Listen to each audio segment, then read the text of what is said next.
ভগৱানৰ প্ৰত্যেকটো কথা অগ্নিনাভ মন্দিৰৰ প্ৰতিটো কথা মই বাবাক জনাহে কৰোঁ আৰু মই যিখিনি সিদ্ধান্ত লওঁ বা কিবা কৰ্ম এটা কৰোঁ সেই প্ৰতিটো কাম তাৰমানে মই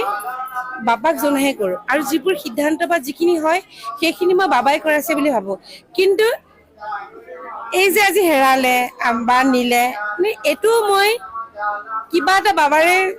বাবাৰে কিবা এটা বুলি মই ভাবিছো তাৰমানে এইটো মই নিগেটিভ নাই ভাবা কিন্তু একদম অন্তৰৰ পৰা মই এই স্থানতকৈ বাবালৈ চাই কৈছো এইটো মই কিন্তু নিগেটিভ নাই ভাবা এইটো মোৰ ফালৰ পৰা তাৰমানে বাবাই কৰোৱাই কিছুমান কাম মই জানো এইটো কিবা এটা মই পজিটিভ বুলিয়ে ভাবো তাৰমানে কিবা এটা কাৰণত বাবাই কৰাইছে আকৌ বাবা আহিব কাইলৈ আজি এটা নাজিৰাজ থানাতে আছে তাৰ পৰা আকৌ আমাক দিব আমি আকৌ দেওবাৰ পৰা আমি বাবাক দেখা পাব আজি দিনটোৰ কাৰণে খালি নাই দেখা আৰু ভক্তসকলে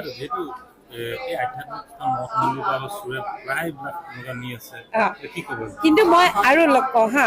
যেতিয়া গুৱাহাটীৰ উগ্ৰতাৰা মন্দিৰত যেতিয়া মা তাৰা যেতিয়া হেৰাইছিলে মানে কোনোবাই চুৰ কৰি নিছিলে উগ্ৰতাৰা মন্দিৰত তেতিয়া আমাৰ এই বাবাক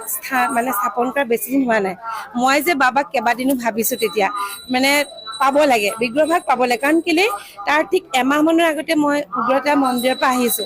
মনো সেই তেতিয়াও কিন্তু মোৰ মনত বহুত বিশ্বাস আছিলে কাৰণ জাগ্ৰত যেতিয়া কিবা এভাগ মন্দিৰ হওক কিবা হয় তাত কোনেও ক্ষয় ক্ষতি কেতিয়াও কৰিব নোৱাৰে সেই জাগ্ৰত তেতিয়াহ'লে নহ'লেহেঁতেন তেওঁ যিটো জাগ্ৰত